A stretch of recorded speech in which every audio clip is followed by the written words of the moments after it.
ಸದಸ್ಯರ ಪಂಚಾಯತ್ನ ಅಧ್ಯಕ್ಷರು ನಮ್ಮ ಸದಸ್ಯರಲ್ಲಿ ಬಹುಶಃ ಅದು ನಮ್ಮ ಅತ್ಯಂತ ನೋವಿನ ಒಂದು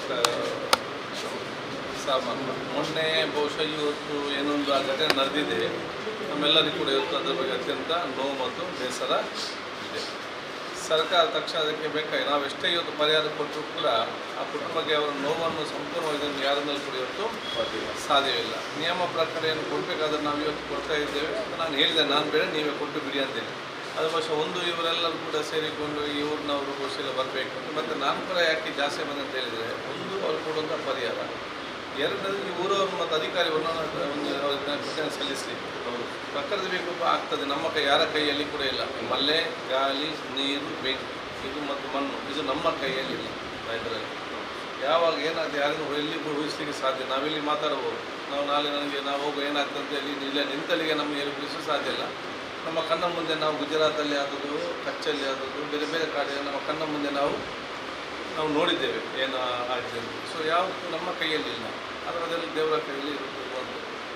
ಈ ಸಂದರ್ಭದಲ್ಲಿ ಆ ಒಂದು ಸಂದರ್ಭದಲ್ಲಿ ಆದಾಗ ಈ ಊರವರೆಲ್ಲರೂ ಕೂಡ ಸೇರಿಕೊಂಡು ಎಲ್ಲ ಜಾತಿಯವರೆಲ್ಲ ಒಗ್ಗಟ್ಟಾಗಿ ಆ ಕುಟುಂಬದ ನೋವಿನಲ್ಲಿ ಇಡೀ ಊರವರು ಪಾಲಾಗಿ ಏನೊಂದು ಕುಟುಂಬದ ಜವಾಬ್ದಾರಿ ವಹಿಸಬೇಕಿದ್ದ ಒಂದೇ ಮಗಳು ಮತ್ತು ಮಗಳು ಅಲ್ಲಿಯ ಇದ್ದಂಥ ಕಾಲದಲ್ಲಿ ಕೂಡ ಇಡೀ ಊರಿನ ನಮ್ಮ ಒಂದು ಕುಟುಂಬದ ರೀತಿಯಲ್ಲಿ ನಿಂತುಕೊಂಡು ಎಲ್ಲವನ್ನು ಭಾಳಷ್ಟು ಪವಿತ್ರತೆಯಿಂದ ಶ್ರದ್ಧಾಪೂರ್ವಕವಾಗಿ ಬಹುಶಃ ನಿರ್ವಹಿಸ್ತೀವಿ. ಅದಕ್ಕಾಗಿ ನಾನೆಲ್ಲ ನಿಮ್ಮ ಇವರಿಗೆ ನನ್ನ ವಿಶೇಷ ಕೃತಜ್ಞತೆಯನ್ನು ನಾನು ಸಲ್ಲಿಸಲಿಕ್ಕೆ ನಾನು ಬಯಸುತ್ತೇನೆ. ಮತ್ತು ಈಗಾಗಲೇ ನಿಯಮ ಇದೆ, ಅದರ ಪ್ರಕಾರ ಇವತ್ತು ಕುಟುಂಬ ಕೊಡ್ತಾ ಇದ್ದೇವೆ.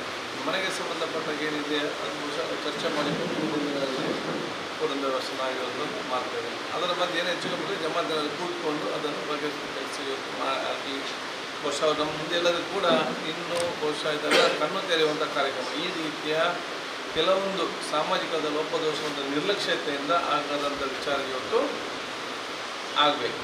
ಆದರೆ ಜನರ ಬಹುಶಃ ಇನ್ನೂ ಬಗ್ಗೆ ಭಾಳಷ್ಟು ಜಾಗ. ನಾನು ಊರಿಗೆ ಹೋಗಿದ್ದೆ, ಒಂದು ತೆಂಗಿನ ಮರ ಹೇಗೆ ಬಂದು ಪಕ್ಕದ ಮನೆ ಮೇಲೆ ನಿಂತಿದೆ, ಅದನ್ನು ಎಂತ ಕಟ್ಟಿ ಅಂತ ಹೇಳಿದರೆ ಕಟ್ತಾ ಇಲ್ಲ ಇದರಲ್ಲಿ.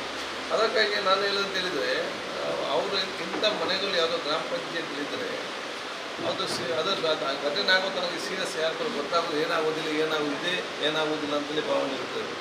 ಅದಕ್ಕೆ ನನ್ನ ಸ್ವಲ್ಪ ಚರ್ಚೆ ಮಾಡಿಕೊಳ್ಳಿ ನೀವು ಮತ್ತು ನೀವು ಪಂಚಾಯತಿಂದಲೇ ಅದನ್ನು ಕಟ್ಟಿ ನೆಕ್ಸ್ಟ್ ಅವರು ಟ್ಯಾಕ್ಸ್ ಬರುವಾಗ ಆ ದುಡ್ಡೇನು ಖರ್ಚಾಗಿದೆ ಅದರಲ್ಲಿಟ್ಟು ರಿಕವರಿ ಮಾಡಬೇಕಾಗ್ತದೆ.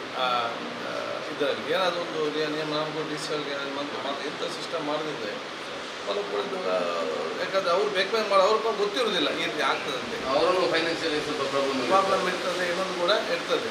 ಆದರೆ ಲಾಂಗ್ ಟರ್ಮನ್ನು ಆಲೋಚನೆ ಮಾಡಬೇಕು. ಅದಕ್ಕಾಗಿ ಬಹುಶಃ ಇದೊಂದು ನೋವಿನ ವಿಚಾರ ನಮಗೆಲ್ಲರಿಗೂ ಕೂಡ ಹೃದಯ ಮತ್ತು ಕಣ್ಣನ್ನು ಓಪನ್ ಮಾಡುವಂಥ ಈ ಒಂದು ಘಟನೆ, ಈ ಒಂದು ಘಟನೆ ನಮಗೆಲ್ಲರಿಗೂ ನೆನಪಿನಿಂದ ನಾವೆಲ್ಲ ಜಾಗ್ರತೆ ಇರೋದು ಹೇಳ್ಕೊಂತ ಮತ್ತೊಮ್ಮೆ ಊರಿನ ಜಮಾತವರು ಈ ಊರಿನ ಎಲ್ಲ ಯುವಕರನ್ನು ನಮ್ಮ ಅಧ್ಯಕ್ಷರನ್ನು ಸದಸ್ಯರನ್ನು ಸರ್ವಧರ್ಮರು ಕೂಡ ಆ ಒಂದು ಸಂದರ್ಭದಲ್ಲಿ ಆ ಕುಟುಂಬದ ಜೊತೆ ನಿಂತದಕ್ಕೆ ನಿಮ್ಮ ಸ್ವಂತ ಕುಟುಂಬ ನೋಡಿದ್ದಕ್ಕೆ ಮತ್ತೆ ಶುಭಾಶಯ ಸಲ್ಲಿಸ್ತೇನೆ.